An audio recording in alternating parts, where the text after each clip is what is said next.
Welcome to another Killzone Shadow Fall Multiplayer video. Things I don't like. To begin with, let me be clear that Killzone Shadow Fall is a great game, but of course it isn't without its flaws.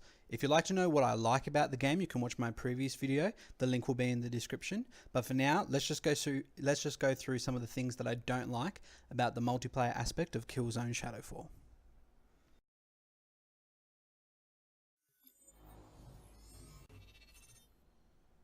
Guerrilla Games nearly achieved perfection with its implementation of its unique clan system in Killzone 2, yet for reasons fairly unknown, this has not been passed onto Killzone Shadowfall nor even Killzone 3 in between. As of right now, by pressing the touchpad, you can see a list of other members of your clan, and you only have the ability to join their game if they are on your friends list on the left. It's a little bare bones, and I'm hoping for the next iteration of Killzone they have more clan options from the beginning.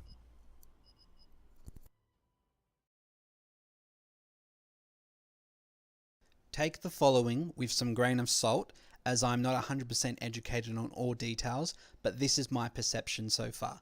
The competitive side of Killzone Shadowfall, including clan matches and league ladders, has been a missed opportunity. The league is mostly ran by certain community members, and appears that Guerrilla Games has very little involvement so far. From the outside looking in, the league does not seem inviting at all. Accusations of corruptions, misuse of power, rules regulated for the good of the few rather than the many. I personally tried to speak my mind, but there was simply too many politics for my liking, and I didn't have all the correct information, so I backed out.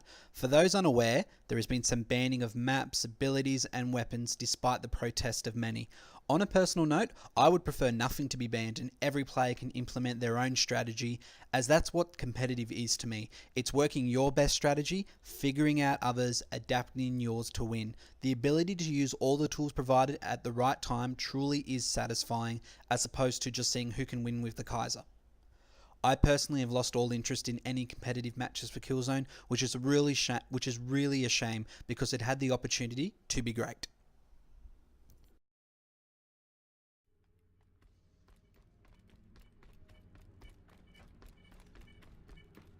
Jumping into the Killzone Shadow Fall multiplayer when not having played a game in the series before could be daunting, as it definitely is different to others. I think Guerrilla Games could have done a little better in easing new players in by maybe offering a offline tutorial bot zone, where it gives a greater explanations of the missions and some of the abilities. But when all is said and done, that kind of can be what single player is for. But most players wouldn't have been affected by this, so it only may have affected a couple. But if I can give any new advice to some players, and because you're not really told this, the second most important thing to do is to place your own spawn beacons. The most important thing to do is to destroy enemy spawn beacons. Enemy spawn beacons should take priority over anything.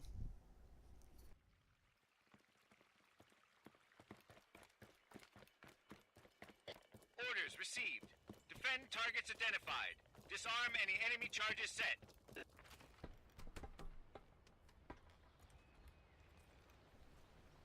Killzone Shadowfall has some of the most frustrating randoms I have ever played with. They simply can be infuriating. To not reviving comrades, caring more for kills as opposed to objectives, or simply not leaving the base. Now, this could be put down to what I was talking about before with Killzone being a bit vague with multiplayer instructions, or the lack of voice chat used in game, or simply the mentality of the modern day shooter player. It has even made me feel nervous about jumping in public games by myself. I do try and help others as much as I can, but at vast it just does not seem to be of any success.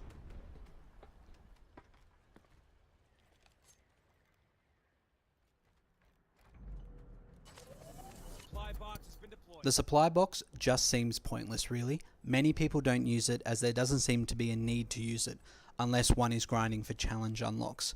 There are ways it could be made more useful by maybe giving a player 2 grenades, or it resets abilities, or even gives the player a speed boost. I'm not sure.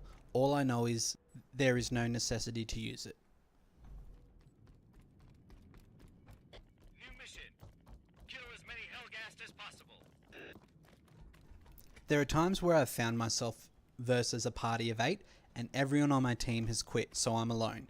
I wish there was something that could give me a chance or balance the teams. Maybe having bots fill in the remaining team spaces, having 2 air turrets to 1 beacon I throw, or a faster reload animation. Something to help counter a full team versus 1.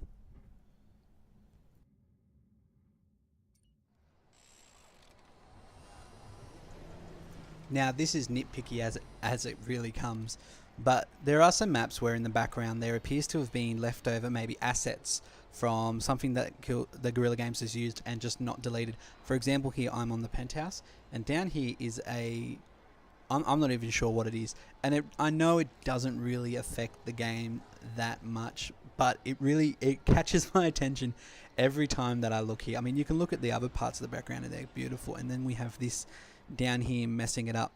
And there are other maps that feature this as well. So for example, on the forest, if you come down to the VSA section side of the map, there's floating pieces of grass from the looks of it. From what I can see, it's on our side of those vehicles going up in the elevators, and it's not just like there's no connections between these two.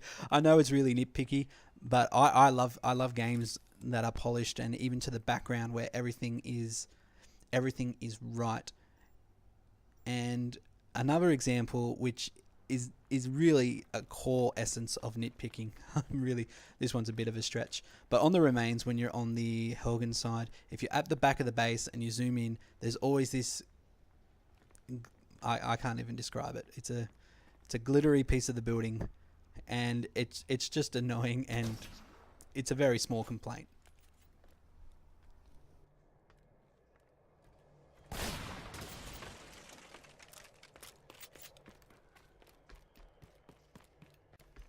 Now, continuing the nitpicking, another thing that really, again, doesn't affect the game that much, but it affects my enjoyment of the game, not greatly, but a little.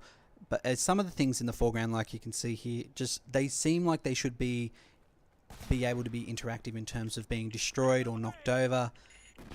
Like that water bottle, that water canister, sorry, should really be able to be knocked over.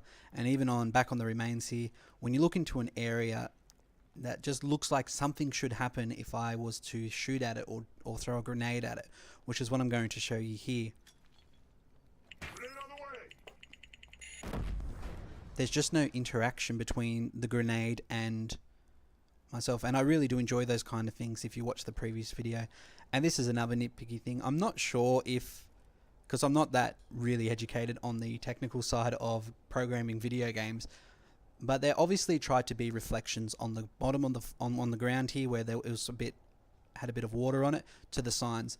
But the reflections don't really work. And as you can see, the signs above are moving, yet the reflections, the sign is still. And this is a great shot to show you what I mean.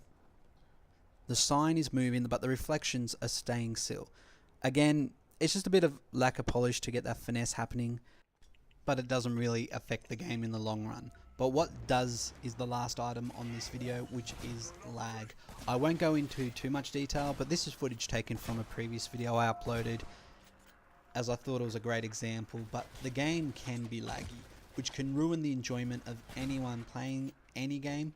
But I will say that lately it hasn't been that bad for myself, but there does appear via forums to be some people still experiencing it, and I would be amiss to not mention it in this video, but I'm sure it will get better. But when all is said and done, the game is still great, and I'm still going to play it and enjoy it. And I hope you all do too. So until next time, enjoy Killzone. See you later.